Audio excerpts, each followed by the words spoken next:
What's going on, guys? Ed Butler, Brookstone Realtors, back again to give you another video.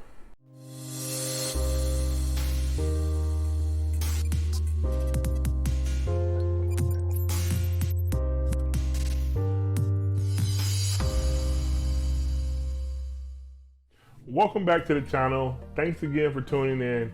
If you haven't done so already, go ahead and like the button down below. Also, if you got a chance, hit the subscribe button. And if you feel so pleased to, go ahead and hit that notification bell so you know every time I upload a video. So today I'm going to be giving you 3 steps to help you improve your credit fast, like ASAP, like today. Maybe not today, but this week for sure. So starting off, you're going to need to know where you're at. So an easy way to get this covered is to be able to go to a site like Credit Karma, or Experian actually has a free, version of its site. You can find out that way, or even like Credit Sesame or something like that. Also, you're always entitled to at least 1 free credit report per year, and that will be covered at annualcreditreport.com. Now, once you see the score, if you're in the 700s, mid 700s, or 800s, congratulations. You probably don't need this video. But if you're somewhere lower, maybe in the 500s, maybe in the lower 600s, then you probably have some of the things that I'm going to discuss on your credit report. So we get asked this question quite often: what credit score do I need in order to buy a home? And the answer is truly it varies. But I will say the starting point that you want to shoot for is at least a 600 credit. Some lenders can get it done for this, most can get it done for 620, and almost all can get it done for 640 and above. Now let's talk about the tips to make sure you're at these marks and above. The 3 biggest negatives that you will have on your credit report are going to be: 1, late payments, 30 days, 60 days, 90 days, and beyond. Late payments are an absolute killer to your credit score and are really tough to work around because they stay for 7 years on your report before they're removed. 2, going to be collections accounts. So you probably have some late payments, life happened, and you let your credit get out of hand a little bit, and it got past 180 days. And at that point, the creditor chose to charge it off and send it to collections. A debt collector bought the debt, and now you're in collection. This also stays on your credit report for 7 years as well. And then 3, lastly, maxed out credit cards. So anything over 30% overall utilization is a tough out for your credit. But worry not, I got a few tips to help you improve in each of these areas that can make a drastic improvement for you very quickly. So at the top, let's start with late payments. So if you have a late payment that's current right now, you haven't paid it, and it's over 30 days, they're probably going to be sending it as a negative remark on your credit, but you never know. So pay that off ASAP so that you can possibly avoid getting that late payment mark on your credit and it affecting you very negatively. Late payments make up about 35% of your credit report, so you want to make sure you're as careful as possible not to get more than 30 days behind. If you're in that 29 to 0 day mark, then you're probably okay. But once you get past 30, it can be very negative for you. Now, if you're past this 30-day grace period, then you're probably going to need to reach out to the lender and beg and plead with them to remove it. You catch more bees with honey. So put on your nicest voice, ask them to try to help you out, and not report it to the credit bureau. And sometimes it works. But if that doesn't work and you call them and then you sent them a letter explaining and asking for a removal and it still won't budge, then you take a hard look at your credit report and see if there are any errors in the amount you owe or the timing of this. If there are any errors, you're able to dispute this and possibly get it removed from your credit report. Now, if you caught yourself and you find yourself in our second topic, collections, then it's a whole different ballgame, right? So this is when you're over 180 days late and the lender just got tired of asking you to pay and they charge it off and sent it to collections. Now debt collector has it, and if you've been getting phone calls nonstop and they keep on asking you to pay for a debt, this is probably where you are and you probably have some collections. Now, a way to kind of dispute these is to look for any errors, make sure it's your debt. They could have the wrong person and then charge it to your credit report. That is actually pretty common.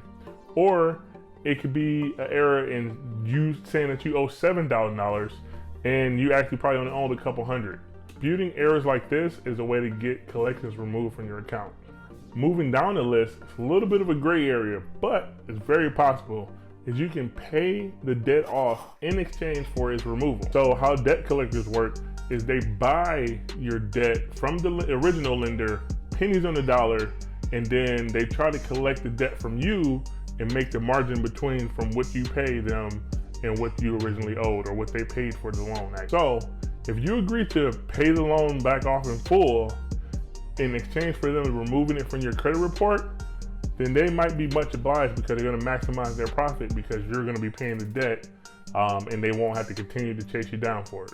Now, this next one is a little bit of a gray area, but hey, it happens. It's life, you know, and if you're dealing with a debt collector already, these aren't some of the most savory people in the world. You negotiate that payoff amount, right?